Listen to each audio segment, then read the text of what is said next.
conosco Jorge Barros, ele é tenente-coronel aviador da reserva da nossa Força Aérea, com especialização em controle de voo e segurança de voo.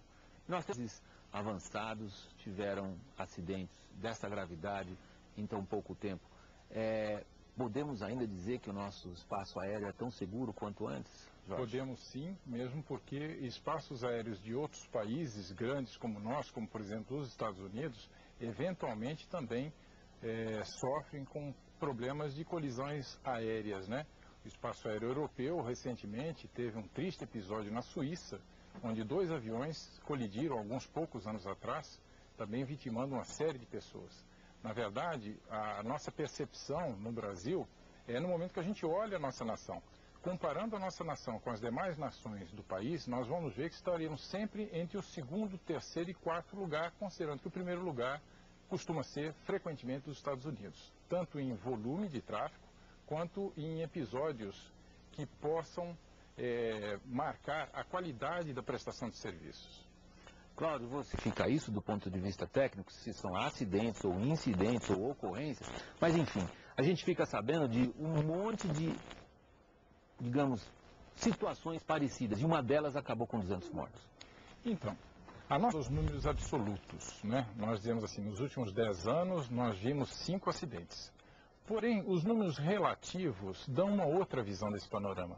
Se nós compararmos assim, os acidentes, incidentes, com o número de voos, com os pousos e decolagens que acontecem no mês, no ano... É um critério que se mede para medir criminalidade, por exemplo. Pois é. A gente mede homicídios por 100 mil pessoas. Pois é. Você mede acidentes por quantos mil ou milhões de pousos e decolagens? Essa análise, talvez ela mereça um esclarecimento, porque os 100 mil pessoas que existam, não que se desloquem. Agora, no momento que nós estamos conversando aqui na Terminal de São Paulo, hoje, vai haver provavelmente... Na Terminal de São Paulo a gente precisa explicar o que é para o Exatamente. não é uma área em torno de 100 quilômetros em torno de São Paulo, onde os aviões se aproximam e se organizam em filas para chegar aos diversos aeroportos que temos aqui, ao mesmo tempo em que outros aviões decolam e se organizam para poder sair dessa região de 100 quilômetros, né?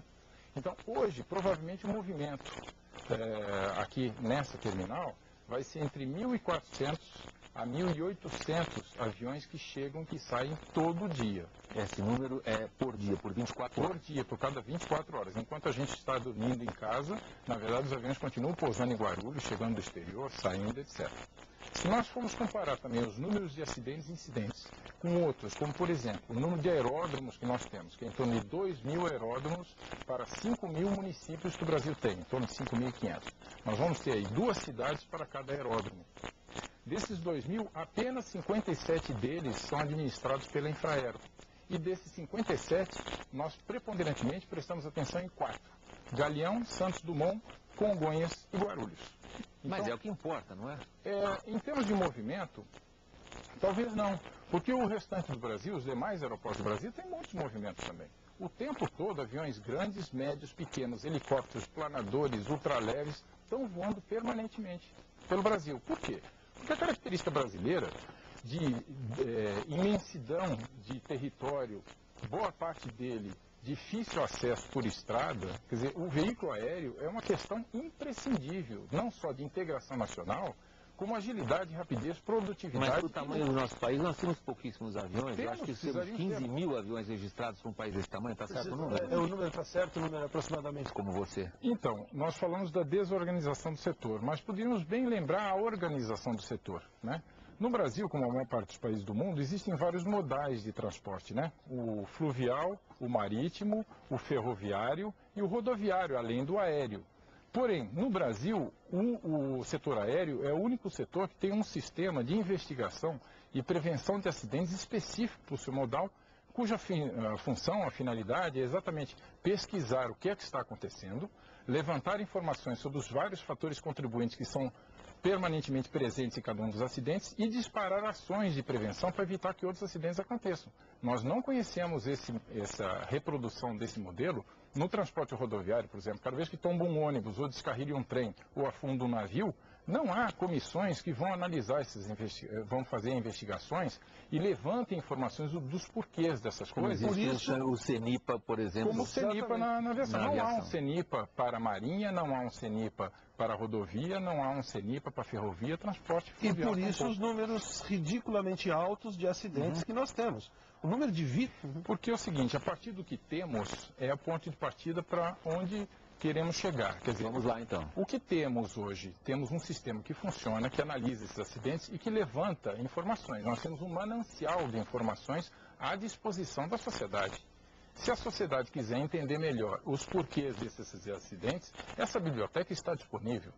Todo acidente aeronáutico é emitido no final da investigação um relatório final, que é livre para qualquer cidadão ler esse relatório final e se pronunciar da forma que quiser. Esses relatórios finais, eles ficam à disposição no site tanto do CENIPA quanto no site da própria ANAC. Quer dizer, esse sistema organizado, que na minha opinião ele funciona muito bem e é reconhecido internacionalmente pelo ICAO. Mas você está falando de prevenção de acidentes. De acidentes. O Adalberto estava falando do sistema geral. Exatamente, mas o sistema geral, o resultado final dele pode ser a ausência de acidente ou a presença do acidente. Ou um funcionamento melhor ou pior, Jorge. Exatamente. Mais ou menos eficiente, isso é importante. E o que ele está assinalando é que é um sistema que não está funcionando bem. Eu discordaria um pouquinho. O sistema está funcionando bem. A palavra do Adalberto foi a falta de coordenação entre os três que são responsáveis. Isso. Os três são uma Agência Nacional de Aviação Civil, que aparentemente, pelo que a gente mexe com isso no noticiário, percebe que entre elas as empresas aéreas nem sempre parece funcionar bem. Nós temos o DCEA, como diz o Adalberto, que é responsável pelo controle do espaço aéreo, e que entra em conflito com o administrador de aeroportos, que acabou de fazer uma pista nova. Então, o ponto que o Adalberto levanta é relevante. Ele diz, os três responsáveis não se entendem, ou não? Sim, em parte, porque esse manancial de informação do que acontece, que acaba gerando acidente, tem sido constantemente enviado para as autoridades do país, que administram esses três setores, a ANAC, o DCEA e a Infraero, e eles, na minha opinião, vêm recebendo rotineiramente esse panorama do que está acontecendo no Brasil. Agora, todos esses três setores, na maior parte das vezes, dependem de deliberações a nível estratégico do país que transcende a autoridade da ANAC, do DCEA e da Infraero. Instâncias políticas, diria o cientista político. É curioso. Está acontecendo sim, e um dos motivos é a questão da formação e habilitação técnica de recursos humanos, né? Que é muito bem feito na Força Aérea. É bem feito na Força Aérea, mas não se conseguiu reproduzir essa boa qualidade de formação ainda nessas empresas que recentemente entraram nesse trabalho. Por que não, Jorge?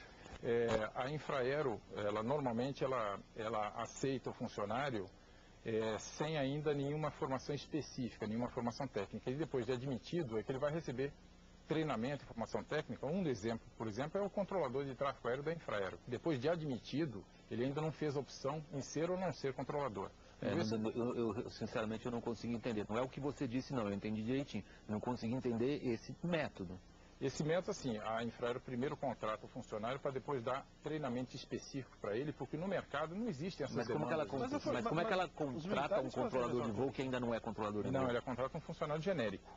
E aí faz uma seleção interna, envia esse eleito para ser controlador para o CTA, onde ele faz o seu curso de 1 ano no Instituto do Controle do Espaço Aéreo. Já contratado pela Infraero, e aí vai prestar serviço na Infraero. Ele é contratado como aluno, né? Mas as Forças Armadas é a mesma coisa. O Itamaraty opera nesse mesmo princípio, né? Afinal de contas, alguém vira diplomata para fazer um curso dentro do governo, depois que vira funcionário-aluno, né? Ou os gestores, né? Então isso é normal no entendimento de parece que no setor público isso é natural. Dentro do espírito... Não achei normal não, porque assim, pode ser em termos qualitativos, mas não é em termos quantitativos.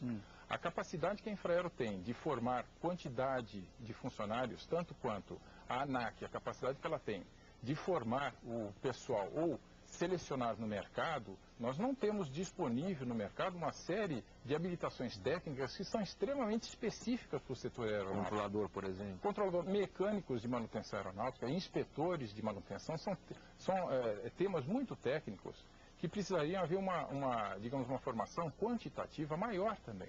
Né? Então, eu vou dar exemplo hoje. A formação de controladores de tráfego aéreo fica exclusiva com a Escola de Sargentos de Guaratinguetá ou com o Centro Técnico Espacial, o antigo Centro Técnico Espacial em São José dos Campos. As escolas privadas ainda não receberam certificações ou habilitações ou reconhecimento desses órgãos para formar. E isso é curioso porque em alguns setores Como se eu quisesse formar médicos, mas não tenho faculdade suficiente. Exatamente, você tem que formar, digamos, na única instituição estatal do país. E ela não dá vazão a essa demanda.